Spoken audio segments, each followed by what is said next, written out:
আজ আমি আপনাদের দেখাবো এমন একটি নাস্তা যা দেখলে নিশ্চয়ই অবাক হয়ে যাবেন। শুধু আলু আর আটা দিয়ে এত কম উপকরণে তৈরি হলো একদম পাগল করা রেসিপি। একবার বানালে পরিবার থেকে আবারও রিকোয়েস্ট আসবে। চলুন তাহলে রেসিপিটা শুরু করা যাক। প্রথমে একটি ছোট পাত্রের মধ্যে নিয়ে নিলাম হাফ কাপ পরিমাণ আটা আর স্বাদ অনুযায়ী লবণ, 1 চা চামচ পরিমাণ চিনি। এবার নর্মাল পানি দিয়ে একটা ডো বানিয়ে নেব। আমরা রুটি বেলার জন্য যেভাবে ডোটা বানিয়ে থাকি ঠিক সেভাবে ডোটা বানিয়ে নিতে হবে। আমি এখানে একদমই নর্মাল পানিটাই ব্যবহার করেছি। অল্প অল্প পানি দিয়ে আটাটাকে মাখাবেন, এতে করে পারফেক্ট একটা ডো বানাতে পারবেন। যদি একেবারে বেশি পরিমাণে পানি ঢেলে দেন, এতে করে কিন্তু ডোটা পারফেক্টভাবে তৈরি করতে পারবেন না। ডোটা আমার তৈরি করে না হয়ে গিয়েছে। এখন ঢাকনা দিয়ে ঢেকে তারপর চলে আসলাম চুলায়। আমি একটা প্যানের মধ্যে দিয়ে দিচ্ছি 1 টেবিল চামচ পরিমাণ সয়াবিন তেল। তেলটা গরম হওয়া পর্যন্ত অপেক্ষা করব। তেল গরম হয়ে গিয়েছে। এখন আমি এখানে দিয়ে দিচ্ছি মিডিয়াম সাইজের একটি রসুন কুচি করে নেওয়া আর বড় সাইজের 2টি পেঁয়াজ কুচি করে নিয়েছি। এবার পেঁয়াজ আর রসুনটাকে নাড়াচাড়া করে একদম ব্রাউন কালার করে ভেজে নেব। পেঁয়াজ আর রসুনকে একদম বেরেস্তার কালার করে ভেজে নিতে হবে। অনবরত নাড়াচাড়া করে পেঁয়াজ আর রসুন ভেজে নেবেন। এই তো পেঁয়াজ রসুন ভাজা হয়ে গিয়েছে, তাই এখানে আমি 3টি কাঁচামরিচ কুচি করে দিয়ে দিয়েছি।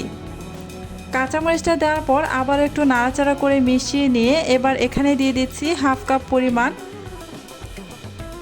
ম্যাশ করে রাখা সিদ্ধ আলু।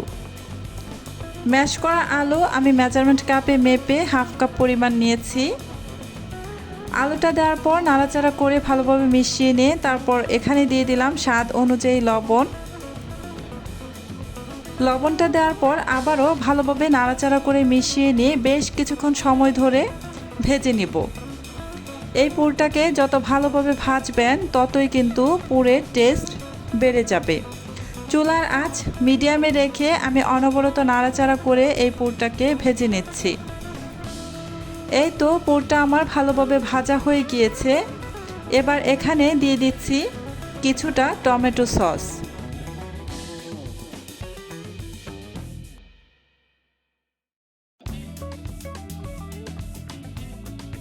হালকা করে একটু নাড়াচাড়া করে মিশিয়ে নিয়ে এবার এখানে দিয়ে দিচ্ছি 2 টেবিল চামচ মতো ধনিয়া পাতা কুচি। ধনিয়া পাতা কুচি দিয়ে আমি জাস্ট 30 সেকেন্ডের মতো ভেজে নিব, তারপর নামিয়ে ফেলবো। এই তো প্রায় 30 সেকেন্ডের মতো ভাজা হয়ে গিয়েছে। এবার নামিয়ে পুরটাকে একেবারেই ঠান্ডা করে নেব।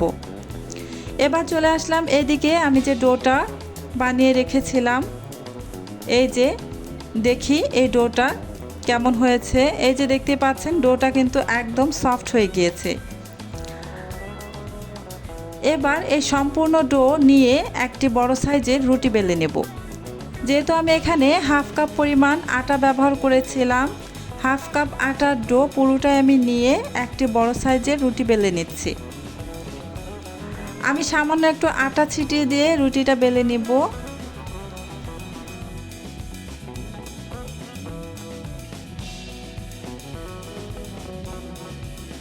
রুটিটা খুব বেশি মোটা বা একদম পাতলা না, মিডিয়াম করে রুটিটা বেলে নিতে হবে।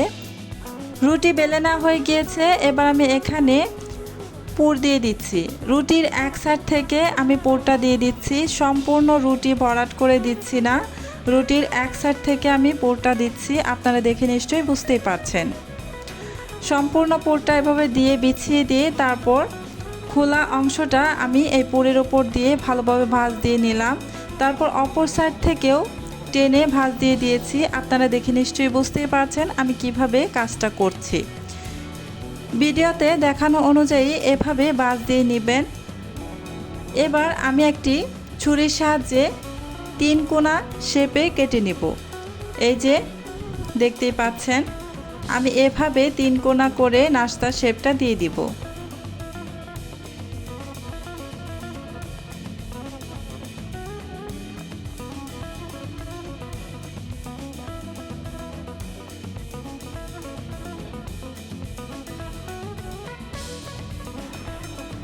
কেটে নেওয়া হয়ে গিয়েছে। এবার আমি একটি ছোট বাটির মধ্যে একটি ডিম ভেঙে নিলাম। এবার ডিমটাকে ভালোভাবে ফেটিয়ে নেব। এবার এই ফেটানো ডিমের মধ্যে এক একটা করে নাস্তা দিয়ে ডুবিয়ে তারপর তেলের মধ্যে নাস্তাটা ছেড়ে দিব। এভাবেই সবগুলো নাস্তা তেলের মধ্যে ছেড়ে দিব ডিমের মিশ্রণে চুবিয়ে নিয়ে। আমি কিন্তু এই ডিমের মধ্যে লবণ বা অন্যান্য কোনো মশলা ব্যবহার করিনি, একদম শুধুমাত্র ডিমের মধ্যে চুবিয়ে নিয়ে তারপর এই নাস্তাগুলো তেলের মধ্যে ছেড়ে দিলাম, দেখতেই পেয়েছেন। এবার চুলার আঁচ মিডিয়াম টু লো আঁচের মাঝামাঝিতে রেখে উল্টে পাল্টে এই নাস্তাগুলোকে ভেজে নিতে হবে। চুলার আঁচ কিন্তু কোনোভাবেই বাড়িয়ে দিয়ে ভাজা যাবে না, এতে করে কিন্তু উপরটা বেশ দ্রুত কালার চলে আসবে আর ভেতরে ভালোভাবে রুটিটা ভাজা হবে না। তাই চুলার আঁচ মিডিয়াম টু লো আঁচের মাঝামাঝিতে রেখে উল্টে পাল্টে নাস্তাটা একটু সময় নিয়ে ভেজে নেবেন। এই যে আমি নাস্তাটাকে উল্টে পাল্টে ভেজে নিয়েছি, খুব সুন্দর একটা কালার চলে এসেছে। এবার আমি এই নাস্তাগুলোকে তেল থেকে তেল ঝরিয়ে উঠিয়ে নেব। দেখলেন তো কত সহজে তৈরি হলো এই আলু আটার নাস্তা। একবার বানালেই পরিবার থেকে আবারও রিকোয়েস্ট আসবে। আপনারা চাইলে বিকেলের চা অথবা সন্ধ্যার নাস্তায় এটা ট্রাই করতে পারেন। লাইক, শেয়ার আর চ্যানেলটি সাবস্ক্রাইব করতে ভুলবেন না। আজকের মতো এখানেই শেষ করছি। আল্লাহ হাফেজ।